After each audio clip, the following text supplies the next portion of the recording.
Hey everyone, and welcome to The Explainer. I am so thrilled you're joining me today because we are going to dismantle a massive and honestly super popular fan myth. If you spend any time scrolling wrestling forums or social media, you've definitely heard it. It's this theory that modern WWE is destined to crash, burn, and totally collapse, exactly like late 90s WCW did. People point to the aging stars or repetitive storylines and they're like, yep, we've seen this movie before. But today, we're throwing subjective wrestling opinions out the window. We are going to dive into the hard data and the objective business realities to show you exactly why that myth absolutely does not hold up. Okay, let's dive into this. Here is a clear roadmap for how we're going to break this down today. We'll start with the ghost of WCW, then look at WWE's financial armor, who controls the creative, the talent pipeline, and finally, what the real bottleneck threat actually is. All right, starting right off with Section 1, the ghost of WCW.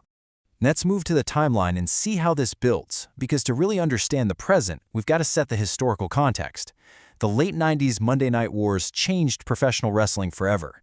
WCW was this absolute juggernaut, beating WWF in the ratings for 83 straight weeks. But man, the collapse happened fast. Just look at how rapid and catastrophic their death spiral actually was. In '98, their legendary 84-week winning streak was snapped by Monday Night Raw. By '99, they were suffering massive creative disasters. I mean, the infamous finger poke of doom, where Hulk Hogan literally just poked Kevin Nash to win the world title, totally insulted the audience.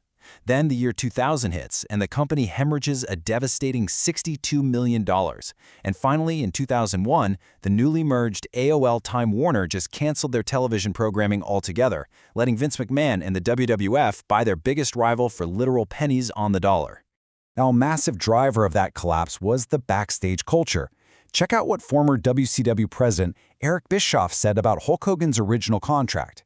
He said he didn't want to commit career suicide. He had value in the Hulk Hogan brand, and he wanted to protect it. What that actually translated to in practice was that aging veterans like Hogan, Kevin Nash, Randy Savage, and Roddy Piper held contractually guaranteed creative control. They could, and they absolutely did, refuse to lose to younger, rising stars. They completely suffocated the roster because the inmates were quite literally running the asylum. Which brings us to Section 2, financial armor. So, that's the history. Now, why is a sudden financial collapse practically impossible for WWE today? Well, modern WWE isn't just a standalone wrestling promotion anymore. They are shielded by the massive corporate structure of TKO Group Holdings, sitting right alongside the UFC. We are moving away from what fans think about storylines and stepping straight into the objective reality of publicly traded business. And this brilliantly illustrates the staggering financial contrast between the two eras. Remember that in the year 2000, right before it died, WCW bled $62 million. Now compare that to WWE's 2025 financial results under TKO. WWE generated a full-year revenue of $1.709 billion. Billion! That is quite literally an absolute fortress of capital. But you know what? That financial armor gets even thicker. $5 billion. That is the size of the 10-year deal WWE just signed to bring Monday Night Raw to Netflix starting in 2025. This is a game changer. Back in the day, WCW relied heavily on fluctuating live TV ratings and pay-per-view buys. The second fans lost interest, the bottom fell out. WWE today is anchored by massive, long-term, guaranteed media rights and global streaming deals. They get paid whether a storyline is incredibly great or absolutely terrible. Because of that, a sudden WCW-style bankruptcy is practically impossible. Moving right along to Section 3, who controls the creative? So clearly, the money is incredibly safe. But what about the booking? Let's talk about the other major factor that killed WCW, the talent having way too much power. As we discussed, the WCW reality was all about these crippling veteran clauses, where top guys could just say no to the script. But the WWE reality today is entirely different. Under TKO, and specifically Chief Content Officer Paul LaVisca, Triple H, the booking is totally centralized. Veterans regularly put over rising talent whenever management calls for a transition. Why? Because absolutely no talent on the roster is bigger than the corporate machine. Now, what's really interesting about this is looking at a very specific recent example of this corporate control at WrestleMania 42. According to backstage reports from the Wrestling Observer newsletter, TKO executives Ari Emanuel and Mark Shapiro actually hold the absolute final say in creative. They rarely use it, but they definitely flex that muscle at WrestleMania 42. They forced the inclusion of Pat McAfee and the musician Jelly Roll into a world title storyline between Cody Rhodes and Randy Orton. Now, supposedly, the WWE creative team and the wrestlers themselves hated it. They felt like it totally took focus away from a massive months-long story. But guess what? It didn't matter. The executives wanted that mainstream celebrity marketing, and what TKO wants, TKO gets. It definitively proves that corporate management, not the wrestlers, dictates the final product. All right, that brings us to Section 4, the talent pipeline. This is all about how WWE actually builds for the future. Keep in mind, WCW had virtually zero functional developmental system. They just bought ready-made stars from other companies until they literally ran out. WWE, on the other hand, has built an absolute factory. Let's walk through this massive, multi-tiered institutional pipeline. Tier 1 is WWE NIL, recruiting top-tier college athletes directly into the training system. Tier 2 is the brand new WWE ID program, where they partner with independent wrestling schools, like Reality of Wrestling, to scout and sign indie talent super early. Then there's Tier 3, WWE Evolve. That's a new show streaming on Tubi designed specifically to road test these recruits. And finally, Tier 4 is NXT, their primary, fully televised developmental brand. WWE is out there actively manufacturing the next Braun Breaker, Carmelo Hayes, or Trick Williams to step into those main event shoes.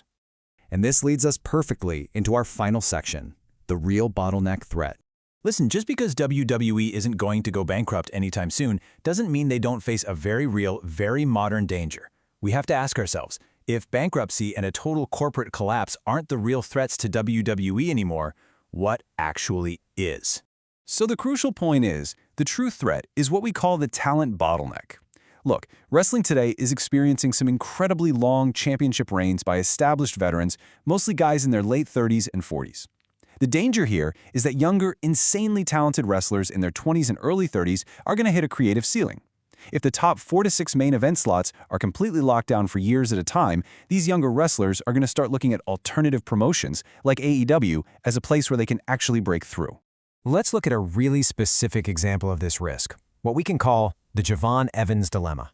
Javon Evans is a 21-year-old, massively popular, high-flying prodigy who just got called up to Monday Night Raw. The kid has incredible, organic fan support. However, reports suggest that while WWE management views him as a future star, they don't necessarily see him as a franchise star in the same way they view a powerhouse talent like Obafemi. And here is where the problem lies. If a young talent with that kind of immense crowd connection gets permanently pigeonholed into the mid-card just because of a perceived ceiling, that is exactly where frustration starts to build.